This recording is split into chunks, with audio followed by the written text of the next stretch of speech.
राजकुमार की तरह बदतमीज और अहंकारी एक्टर शायद ही बॉलीवुड में कोई और रहा होगा, जिसने एक बार अपने अहंकार में आकर अपने घर से बॉलीवुड के एक बड़े डायरेक्टर को लात मार के बाहर निकाल दिया था। राजकुमार का अहंकार यहीं पर नहीं रुका, बल्कि एक बार इन्होंने श्रीदेवी की खूबसूरती का मजाक उड़ाते हुए कहा था कि आखिर इंडिया में इतनी अच्छी तरीके से सर्जरी कहाँ होती है जो बदसूरत लोगों को भी खूबसूरत बना दे रही है। श्रीदेवी से ही नहीं बल्कि अमिताभ बच्चन और धर्मेंद्र जैसे बड़े बड़े सुपरस्टार से भी राजकुमार का झगड़ा चलता था। मगर अहंकार चाहे कितना भी बड़ा हो, एक न एक दिन टूटता जरूर है। उनकी जिंदगी के आखिरी समय में दोस्तों इनको गले का कैंसर हो गया था और यह कैंसर इतनी बुरी तरीके से इनको प्रभावित किया था कि ये न कुछ बोल पाते थे और न ही खा पाते थे। जितने दर्दनाक तरीके से कुत्ते की मौत होती है, उससे भी दर्दनाक तरीके से इनकी मौत हुई थी। मगर राजकुमार का अहंकार इतना बड़ा था कि इनके मौत के बाद बॉलीवुड का एक भी सुपरस्टार उनकी मौत की खबर भी लेने नहीं गया।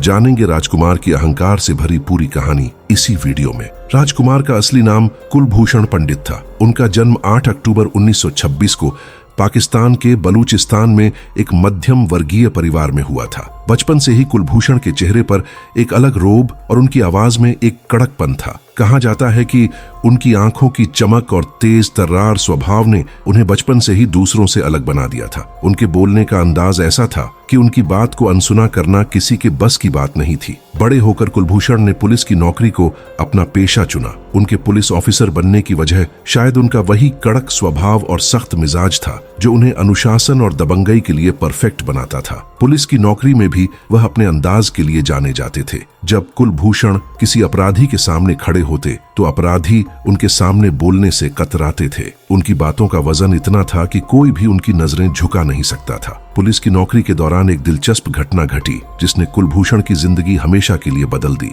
एक दिन जब वह एक संदिग्ध को पकड़ने के लिए गए तो उस संदिग्ध से बातचीत के दौरान उनका वही दबंग और कड़क अंदाज सबके सामने आया। वहां मौजूद किसी व्यक्ति ने मजाकिया लहजे में कहा, जनाब आपका चेहरा और आवाज तो सिनेमा के लिए बनी है, पुलिस वाले तो ऐसे नहीं होते। शुरुआत में कुलभूषण ने इसे बात को हल्के में लिया, लेकिन यह बात उनके दिमाग में घर कर गई। जब उन्हें बार बार यह सुनने को मिला कि उनकी कड़क आवाज और प्रभावशाली व्यक्तित्व किसी फिल्मी हीरो से कम नहीं है, तो उन्होंने सिनेमा की दुनिया में कदम रखने का फैसला किया। शायद यह किस्मत का ही इशारा था कि कुलभूषण पंडित जल्द ही राजकुमार के नाम से फिल्म इंडस्ट्री का हिस्सा बन गए। यह नाम उन्हें सिर्फ पहचान ही नहीं बल्कि एक अलग रुतबा भी देने वाला था। पुलिस की नौकरी में जहां लोग उनके रोब और डर से कांपते थे, वही फिल्मी पर्दे पर उनके अंदाज और संवाद अदायगी ने दर्शकों को उनका दीवाना बना दिया। कुलभूषण पंडित का राजकुमार बनने का यह सफर बताता है कि कभी कभी किस्मत भी उन लोगों को पहचान दिलाती है जिनमें कुछ खास होता है। उनका चेहरा, उनकी आवाज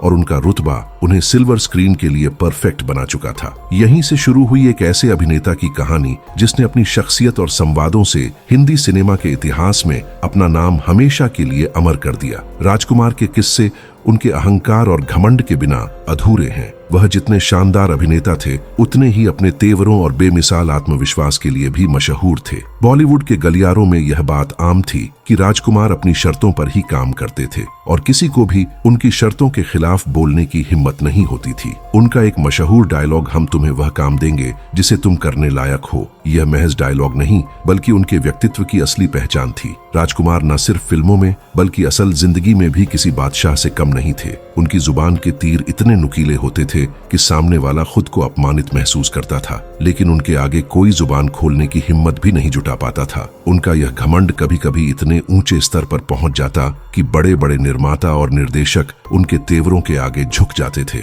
एक बार बॉलीवुड के मशहूर निर्माता निर्देशक सुभाष घई ने अपनी फिल्म कर्मा के लिए राजकुमार को कास्ट करने का फैसला किया। सुभाष घई जैसे काबिल निर्देशक के लिए यह बड़े गर्व की बात थी कि राजकुमार जैसा अभिनेता उनकी फिल्म में काम करने के लिए तैयार हो। सुभाष घई पूरी तैयारी के साथ राजकुमार के पास पहुंचे और उन्हें फिल्म की पूरी कहानी सुनाई। कहानी सुनाने के बाद सुभाष घई ने बड़े उत्साह के साथ पूछा, राज साहब आपको स्क्रिप्ट कैसी लगी? राजकुमार ने अपनी आदत के मुताबिक इत्मीनान से अपनी सिगार सुलगाई। कुछ देर धुआं उड़ाते रहे और फिर बड़े ठहराव के साथ बोले, ये कहानी तो अच्छी है लेकिन कपड़े कौन सिलवाएगा? सुभाष घई को यह सवाल थोड़ा अजीब लगा। लेकिन उन्होंने सहजता से जवाब दिया, डिजाइनर पर भरोसा कीजिए। राज साहब इतना सुनते ही राजकुमार ने अपनी रबीली आवाज में थका लगाया और कहा, हमें तो डर है कहीं तुम हमारे कपड़े भी फिल्म की तरह सस्ते ना बना दो। सुभाष गई के चेहरे की मुस्कान फीकी पड़ गई। वह समझ गई कि राजकुमार के तेवरों का सामना करना हर किसी के बस की बात नहीं है। इस एक वाक्य में न सिर्फ राजकुमार का घमंड झलकता था, बल्कि उनकी सटीक हाजिर जवाबी भी दिखती थी।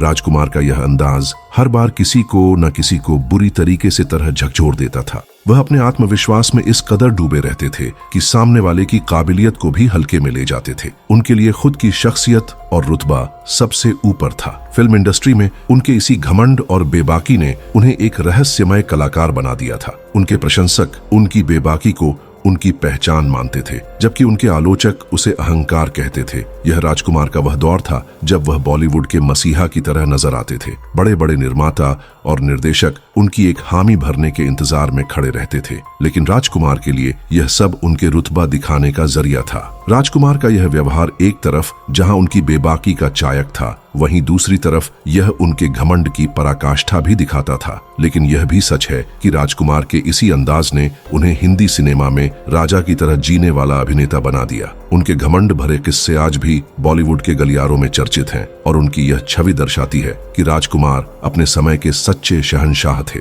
जिनका घमंड और रुतबा उनके व्यक्तित्व का हिस्सा था। राजकुमार की जुबान जितनी प्रभावशाली थी, उसकी धार उतनी ही तीखी थी। उनकी बात का अंदाज ऐसा था कि कई बार लोग उनके सामने नजरें तक नहीं मिला पाते थे। उनके शब्द जब चलते थे तो मानो तलवार की धार किसी की आत्मा तक उतर जाती थी। राजकुमार की इस बेबाकी के कई किस्से मशहूर हैं, लेकिन अभिनेत्री श्रीदेवी के साथ उनका एक वाकया ऐसा है जिसने उनके नुकीले शब्दों की ताकत को बखूबी साबित कर दिया। यह घटना फिल्म जालिम के सेट पर हुई, जब राजकुमार पहली बार हवा हवाई श्रीदेवी से मिले। श्रीदेवी, जो उस समय बॉलीवुड की सबसे बड़ी और खूबसूरत अभिनेत्रियों में गिनी जाती थी, सेट पर अपनी चमक बिखेर रही थी। जैसे राजकुमार की नजर उन पर पड़ी, उन्होंने अपनी सिगार सुलगाई और कुछ देर तक श्रीदेवी को गौर से घूरते रहे। श्रीदेवी को लगा कि शायद राजकुमार उनसे बातचीत करने वाले हैं या उनकी तारीफ करेंगे। आखिरकार बॉलीवुड के इस शहंशाह की तारीफ मिलना किसी भी अभिनेत्री के लिए गर्व की बात होती, लेकिन राजकुमार के मुंह से निकले शब्दों ने उन्हें स्तब्ध कर दिया। राजकुमार ने अपने ठहरे हुए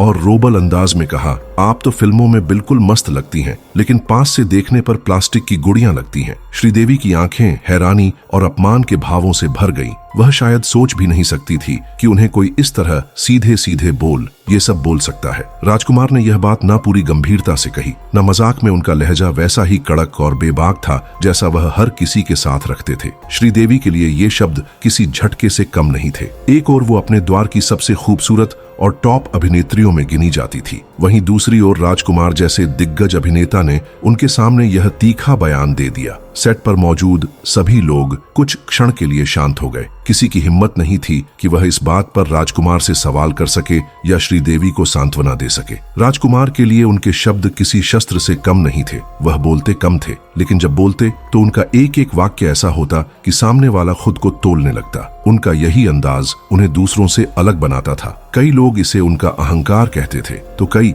इसे उनका सच बोलने का साहस मानते थे। लेकिन सच्चाई यह थी कि राजकुमार न कभी किसी को खुश करने के लिए झूठ बोलते थे और न ही उनके लिए तारीफों के पुल बांधते थे। यह घटना सिर्फ श्रीदेवी तक सीमित नहीं था। राजकुमार का यह बेबाक अंदाज कई बड़े सितारों के साथ भी हुआ, लेकिन राजकुमार को इससे कोई फर्क नहीं पड़ता था। उनके लिए सच बोलना और अपने अंदाज में बोलना ही उनकी असली पहचान थी। राजकुमार के शब्द भले ही कितने भी कड़वे क्यों ना हो, उनका असर ऐसा होता कि लोग उन्हें भुला नहीं पाते थे। श्रीदेवी के इस किस्से ने यह साबित कर दिया कि राजकुमार के सामने बड़े से बड़ा सितारा भी एक बार खुद पर शक करने लगता था। यह बात आज भी बॉलीवुड की गलियारों में गूंजती है और हमें याद दिलाती है कि राजकुमार जैसे कलाकार अपने अंदाज से न सिर्फ पर्दे पर राज करते थे, बल्कि अपनी जुबान के बाणों से भी लोग को हमेशा याद रहने वाली कहानियां दे जाते थे। राजकुमार का अहंकार सिर्फ उनके संवादों या उनके बेबाक अंदाज तक सीमित नहीं था, बल्कि वह खुद को एक अलौकिक शख्सियत समझते थे।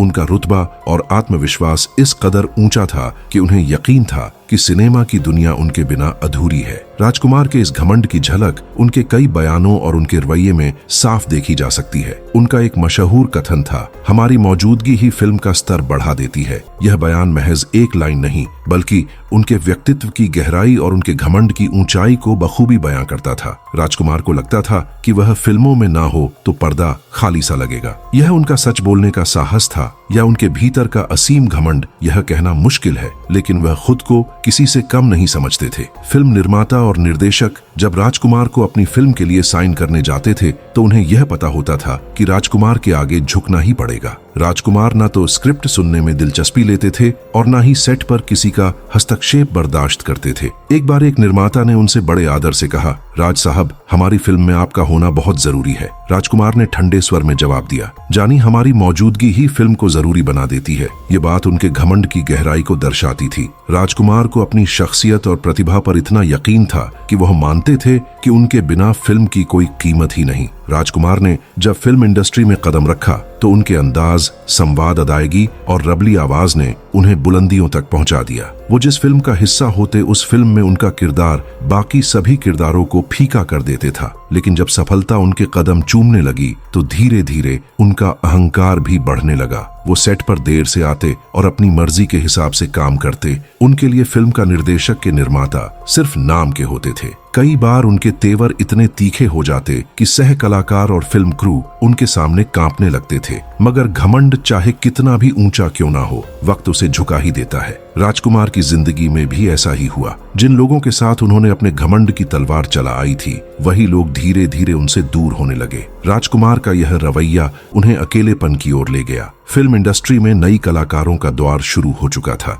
जहां एक और नए सितारे विनम्रता और सहजता से अपनी जगह बना रहे थे। वहीं राजकुमार का घमंड और उनकी शर्तें उन्हें पीछे धकेल रही थी। उनका मानना कि फिल्म उनके बिना अधूरी है धीरे धीरे उनके लिए ही एक चुनौती बन गया। राजकुमार का यह घमंड उन्हें शिखर पर तो ले गया, लेकिन शिखर पर पहुंचकर भी वह अकेले खड़े रहे। राजकुमार का यह अंदाज उन्हें बाकी अभिनेताओं से अलग बनाता था, लेकिन शायद ईश्वर ने उनकी इसी ताकत पर निशाना साधा। वक्त का पहिया घूमा और 1996 के बाद राजकुमार को वह दर्द सहना पड़ा जिसका अंदाजा उन्होंने कभी लगाया भी नहीं था। राजकुमार को गले के कैंसर ने धीरे धीरे अपनी चपेट में लेना शुरू किया। पहले पहल उन्हें हल्की खराश और गले में दर्द महसूस हुआ। शुरू में उन्होंने इसे मामूली समस्या समझकर नजरअंदाज कर दिया। उनका अहंकार शायद उन्हें यह मानने ही नहीं देता था कि उनके जैसे ताकतवर इंसान को बीमारी छू भी सकती है। लेकिन यह शुरुआत थी। समय के साथ उनकी वही गूंजती आवाज जिसके दम पर उन्होंने बॉलीवुड पर राज किया, कमजोर पड़ने लगी।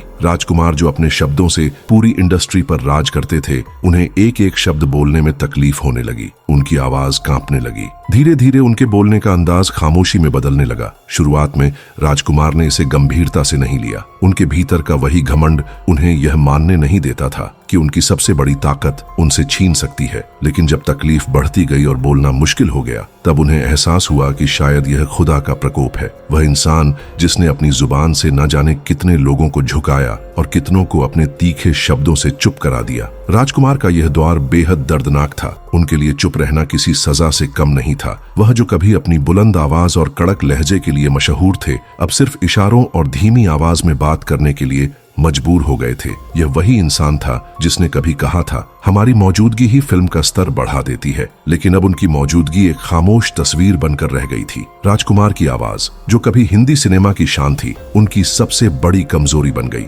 3 जुलाई 1996 को जब उन्होंने दुनिया को अलविदा कहा, तब उनकी यह खामोशी सिर्फ उनकी मौत की नहीं बल्कि उनके घमंड के अंत की भी प्रतीक थी। दोस्तों, ये तो हो गई राजकुमार की कहानी, मगर आप सभी ने 90s के इन विलेंस को कभी ना कभी कहीं ना कहीं देखा जरूर होगा। मगर अब ये किसी भी फिल्मों में दिखाई क्यों नहीं देते हैं? क्या सचमुच इनके मौत के समय इनके लाश को कुत्तों ने खा लिया था? अगर जानना है इसकी सच्चाई तो स्क्रीन पर वीडियो आ रहा है, क्लिक करके जरूर देखिएगा।